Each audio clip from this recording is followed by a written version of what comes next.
Hello, everyone. This is Eric Pennington, and welcome to the Spirit of EQ podcast. We're glad that you've tuned in. A few things we wanted to tell you at the beginning of the show, and that's this podcast was created to be a tool to help you, primarily to discover and grow your EQ. Science and our own lived experiences confirm that the better we are at managing our emotions, the better we're going to be at making decisions, which leads to a better life. And that's something we all want. We're glad that you've taken out the time today to listen and hope that something that you hear will lead to a breakthrough. Hey, one last thing. We'd really appreciate a review on whichever platform you use to listen. And if you want to, leave some comments about what you heard today, as well as follow and subscribe. That way you won't miss a single episode as we continue this journey. And with that, the show begins. Hi, everyone. Welcome to the show. This is Eric. Today, I want to talk about something that I see as being one of the most vital things all of us can be involved in, and that's working on you. As in, if I can say this right, working on ourselves. Maybe that's the better way to put it. And I say it's so vitally important because it's seemingly one of the most ignored things out there. And believe me, I think post-pandemic here in 2025, there is more awareness. And we're, I think, doing better at this than we have historically. But there's a pace thing going on. It's almost what I would consider the extrinsic and the intrinsic. And I'm going to give you some examples of what I mean about that here in a little bit. But the reality is that we are bombarded with all of this extrinsic forces. And these things are driving decision making.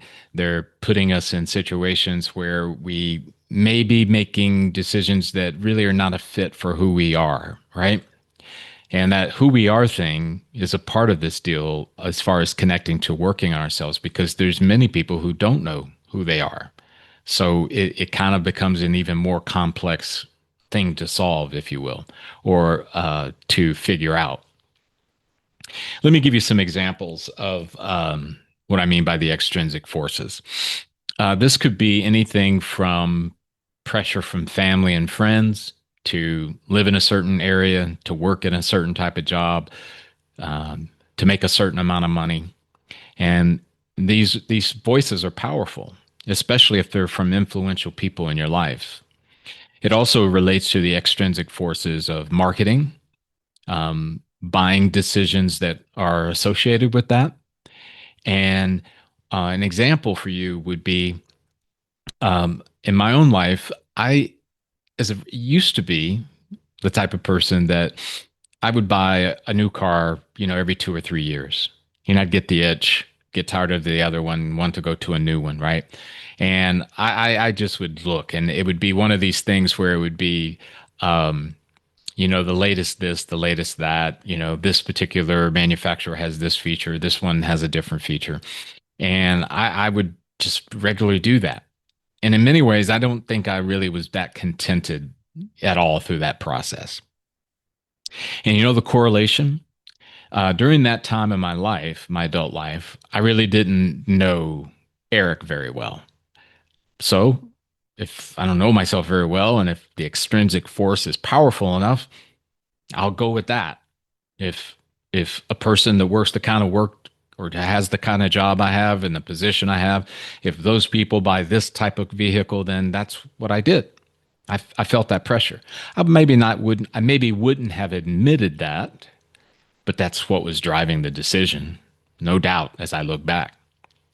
But fast forward, when it was kind of the timing when I got kicked out of the corporate world, I began a journey of getting to know myself better. Maybe I didn't feel the same pressure that I did inside of that world. So I felt a little freer to kind of try to understand myself better. What do I want? Where do I want to live? What do I want to do? What's the future what do I think my vision of the future could be? And it was a long, long journey. But here's the correlation with the vehicle. I drive a Mini Cooper, and I have for, boy, I just do my math here, maybe the last 10 years. Um, and I drive a Mini Cooper because it fits me. The correlation being when I began to know Eric better and better, I began to understand what it is that I wanted and what type of vehicle was a fit for me. And I remember my son some years ago asking me, "So, Dad, what's your dream car? If you could have any car you wanted, what would it be?" I said, "I already have it. It's a Mini Cooper." And he looked at me like, "Well, okay, but wouldn't you want something like a Porsche or a Ferrari or whatever?" No. I said, one exception might be I might want a John Cooper Works version of the Mini, but no, the Mini is a fit for me. I'm intrinsically motivated that way. And it's not me trying to tell you what vehicle you should buy, but I think there is a connection. And that's just a small one. That's a material thing. What about the work you do? Why are you there? Is it a fit? And you may be fabulously successful at it. You may have the applause of people all over the place because of your great work, but that's extrinsic. What about intrinsic? How are you doing with that? Jeff, what is the SEQ development report? I'm glad you asked me that, Eric. The SEQ development report is something that we here at Spirit of EQ have developed to blend the idea of emotional intelligence with a person's spiritual life. And we're not talking about religion, we're talking about how they connect with themselves, other people, and the world around them. Why is it important? I think it's important because it allows someone to see where they stand, to give them information about maybe parts of their life they may need to work on, parts of their life that they're really doing well and learn to leverage it. And it just gives a person a better way of getting through the world. So how do you get this report? Well, first, you need to contact us. Mm-hmm. Info at Spirit of EQ is just a great way to do it. Then you would take an assessment, 15, 20 minutes, done online. And then after that, the report requires a debrief to go through all the things in it because it's got a ton of information. And then if you want to further your journey, we can do coaching and things like that with you down the road. And that's basically it. Cool. Thanks, Jeff. And now back to the episode. And we'll be back to the episode after this. Another area that has posed a bit of the problem is this thing we call AI, and maybe AI/technology. This lack of working on ourselves has moved us backwards, but it's interesting to me, maybe it's ironic, that technology has advanced and advanced at a fast pace. It's almost in some ways like, what happened? Why would we do that? Well, this podcast episode is not designed to unwrap that one. I'm just identifying a problem, or an extrinsic force, if you will. Another is fear, and that connection to potentially trauma. Sometimes when those events happen to us, it shapes how we will go about living our lives forward.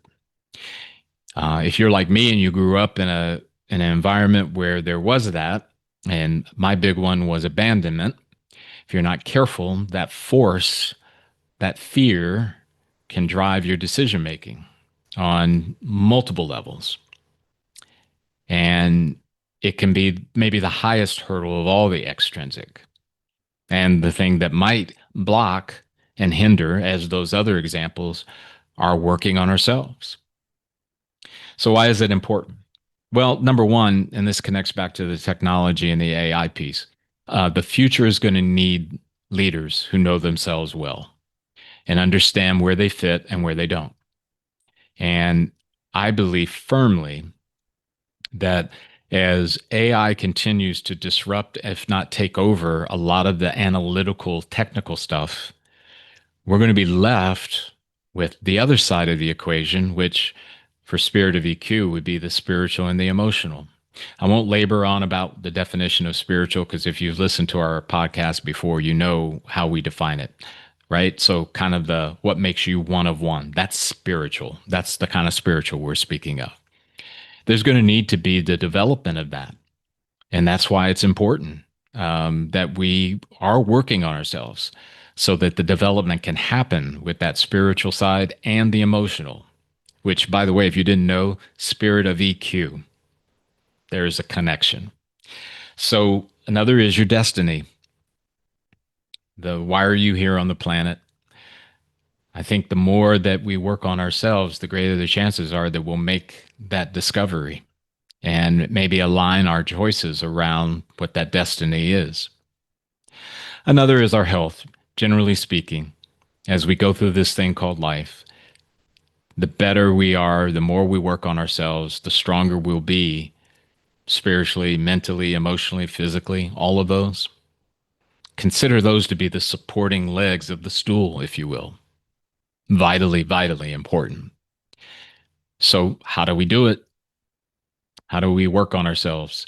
And that might be a duh for some of you out there, but I'll just go into what I think are some things you can do. This is not an exhaustive list. There could be others that I'm not mentioning, but for us, the competency of intrinsic motivation is a key one, is building that muscle, getting stronger and stronger with knowing intrinsically what it is you want, right?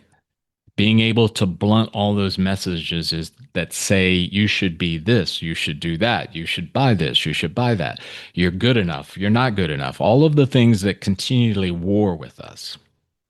And I don't think there's any substitute out there for the intrinsic.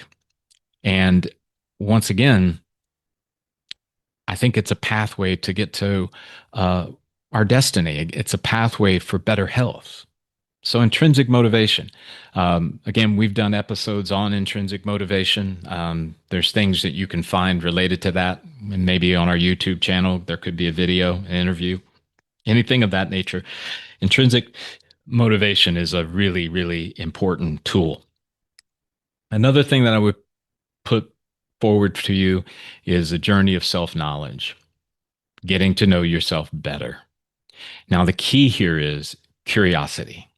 You will need a lot of curiosity because if you're like me, there's going to be some things you're going to discover and that you will know about yourself that maybe you're not super fond of. Maybe it maybe repulse you. You might feel shame. And if you need help beyond what you can muster, that's the value of therapy. That's the value of a pastor or a priest or what have you. Someone that can maybe come alongside of you as you are navigating this knowledge of yourself. But in of itself, it's such an important pursuit because the better you know yourself, you know, it positions you for better decision making, doing and being involved in things that make sense for who you are. And it does come down to that because far too many people being tossed about like a wave on the ocean by these extrinsic forces, right? That lead us to do things that really are not a fit. And by the way, another recommendation on how to do this, sort of the last thing, you don't have to jump into the deep end of the pool. You don't have to get it all done tomorrow. You can take a step and then another step. You can make progress. When it makes sense to make big gains, go ahead. But what I have found, most of this is about showing up and making progress every day. So if you can get to know yourself a little better every day, if you can focus in on strengthening that muscle of intrinsic motivation every day, it's going to lead to a great outcome for you and for me. And it's an ongoing pursuit. Trust me in that. I know that for sure. So hopefully what this episode's done for you is to illustrate why it is so important for you to work on yourself. That should be the highest priority in my mind, in our minds collectively. Again, there are other things you got to work on. There's other things that are important, not an exhaustive this and this alone. But I can't think of anything better, anywhere to start than that. Thanks for tuning in. We look forward to being with you the next time. Take care. Hi, everyone. This is Eric Pennington with the Spirit of EQ. I'm not introducing a new episode today. I'm here to tell you some things that might help you. Jeff, you're with me as always. So Yes. how do people get in touch with us? Well, the best way is just send us an email at info@spiritofeq.com. That's awesome. Jeff, I was also thinking about reviews, and I'm notoriously bad at asking for them. So reviews on all of the platforms, wherever you get your podcasts. Yes. You think that'd be good? I think that would be great because, one, that will help us learn how to make better ones. And it's always good for us So to hear. we're not the perfect podcast hosts? We're close. Okay, all right, but not, still, not totally we want perfect. your feedback. We want your feedback. But it also might let us know a new subject. Hey, we need to dig deeper into that. Yeah. So let us know what you think. Cool. We really appreciate that. As always, too, there is social media, LinkedIn, Facebook, and we also have a YouTube channel. Those also have mechanisms or options for you to be able to leave a comment, a like, or those kind of things. Just want to make sure that you know how to get in touch with us. Right, Jeff? Right. We appreciate you all. Thank you. Once again, we really appreciate you tuning in today. One of the things that Jeff and I want to bring to your attention as well is that when we created this podcast, it was not intended to take the place of a clinician. In other words, if you find yourself in a place where there's something deeper going on or something that you cannot solve on your own, we do recommend that you reach out to a clinician of some sort. This podcast is purely opinion-based, and it is rooted in the desire to help you along your path in whatever way we can. However, it is never going to replace, nor should it ever be looked at as a replacement for clinical help in any way. Thanks again for tuning in.